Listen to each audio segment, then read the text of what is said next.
Welcome one and all, I'm Josh Rivers, and I don't know what I'm doing for this one. I haven't the faintest clue. I mean, I had to do one about this game.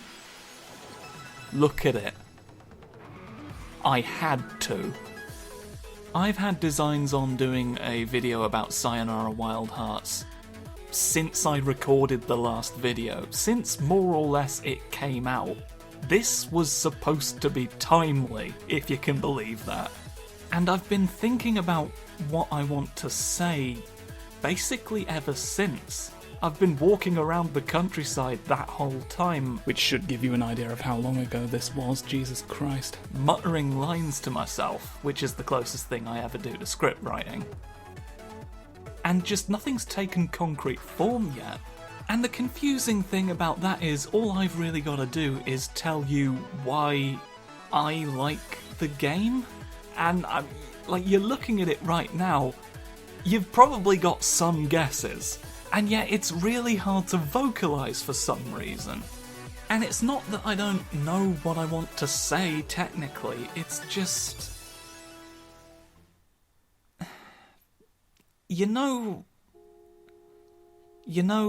when something comes along and it is exactly the energy you needed,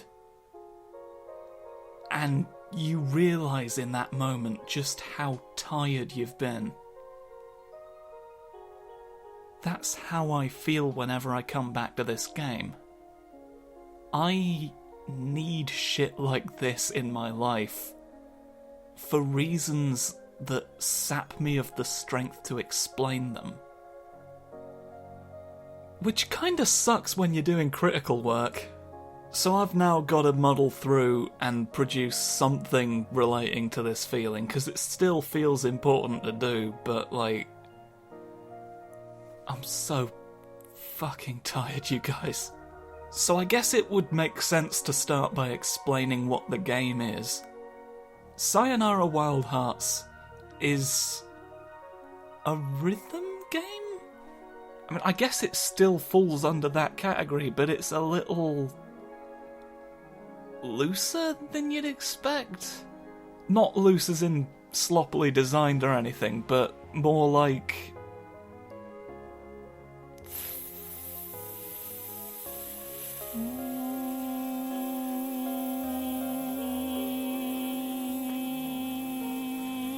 Okay, I'll give you an example rather than just trying to explain it raw. Now, when I typically think rhythm game, I think something more along the lines of Thumper, another rhythm game that I very much like that I sadly don't have enough to say about to make an entire video. Thumper is a very tightly constrained game. You are literally on a rail. There is no alternate path, no leeway of any kind.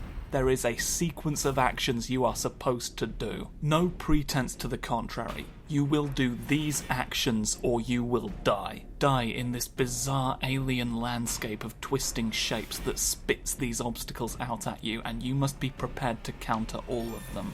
There is nothing else. Your purpose is singular. Deeper, deeper into this ethereal abyss. There is nothing else. Nothing to distract. Nothing around you but the void. Your focus narrows. Your focus is absolute. Deeper. Deeper. Where am I? Who wrote all these symbols on the walls? Sayonara Wild Hearts is sort of the opposite of that. There are occasionally sections where you do need to do button presses in time with the rhythm, but typically it's more you're moving freely along a track. And the things that are on that track correspond more with the rhythm, but you could technically just move anywhere you want. It's really more that the world happens in time with the rhythm, and so the rhythm gives you a rough idea of when certain obstacles will be upon you and how long you have roughly to get into position. And that allows them to do things like set up multiple paths and hide collectibles down some of them. But the increase in freedom brings with it an increased margin of error. And until you're able to wrap your head around that, it can leave the experience feeling... I don't know what the word... Any word that I could use feels like an unfair disservice to the game. Clumsy? Clumsy, I guess, would be the closest. You have a completely full range of lateral movement. It's not just an instantaneous snap between several set lanes. And so it does take you a fraction of a second longer to get into the right position. There's that little bit of latency, by design. So you're not really matching the rhythm, you're sort of having to lead it slightly. In other words, there is a very slight disconnect between you as a player and the rhythm to which the entire game moves. And it's not something that I think is all that difficult to adapt to, but initially it does make the game feel a little bit clunky. Or floaty might actually be a better word. Whatever it is, it's not crisp. Clunky, floaty crisps. It is easy enough to find your rhythm with this game through repeated play, and the game is very clearly intended to be played repeatedly. And all of the stages manage to be memorable enough that you're not really at risk of losing your groove once you find it. But on the whole, the experience is perhaps not as friendly to newcomers as it could be. Which is not exactly helped by the fact that the game does liberally throw in new mechanical concepts with a very learn-by-doing attitude behind it. No real tutorials to speak of, it just throws something new in your path and you're left to muddle through. And it does somewhat disrupt the flow of a game predicated, more than just about any other genre, on flow.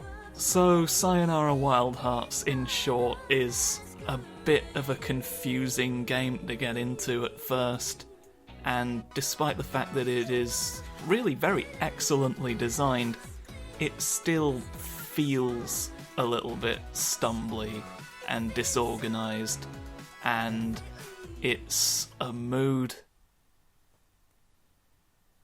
It's a big gay mood is the thing. Nobody's going to be surprised to hear me say that. It's the whole reason you bought the game. What's the slightest bit of mechanical disconnect in the face of that? The game could have put you through far worse than it ever does, and you'd still have jumped on it with both feet and a massive smile on your face. Because you needed this big gay mood in your life.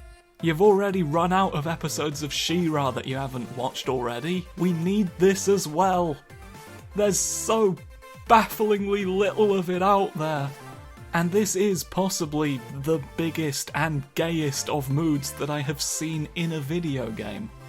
Everything's bright neon pastel colours, and there's a bunch of girls on motorcycles, and you're not really sure what's going on, and nobody's telling you or talking about it, but there are a lot of people who want you dead for some reason. It's just... the vibe is perfect, and the music is gorgeous. I need more games like this. I need more of this, please. I need more games to have what this game had. And it's exactly because I didn't have the energy to do this video. Because I have had that moment to realise, wow, this has been missing from everything. The point being that only upon having had the chance to be exposed to something with such overt, unapologetic and genuine queer vibes have I really been able to appreciate. And here's the thing, it's not a new observation, it's actually a very obvious observation, but these are the moments when you feel it on a visceral level. How much media is made with really zero regard for any kind of queer audience. And you just sort of accept that as being normal after a while, you don't really think about it. It's only when you get to experience what it feels like when something has been made with you in mind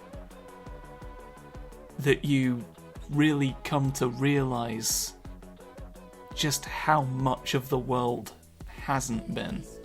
"Oh, well, not everything can be made for you," come the entitled cries of the clueless audience who everything is being made for. Fucking vampires. The fact is, the people who come out with lines like that have never been at any risk of losing their representation. There's so fucking much of it.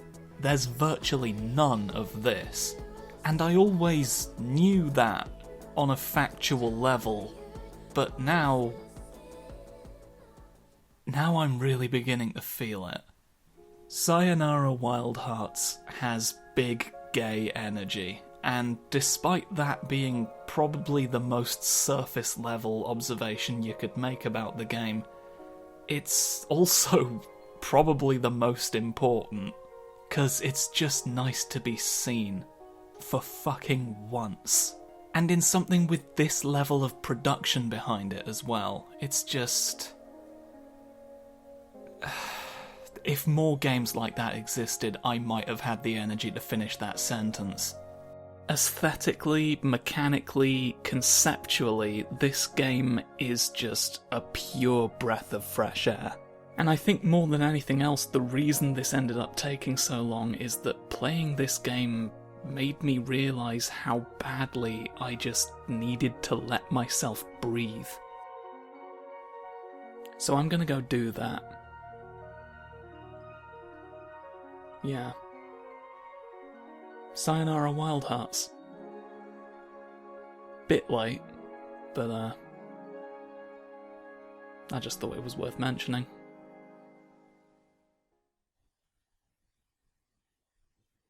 Oh, and by the way, the narrator's Queen Latifah,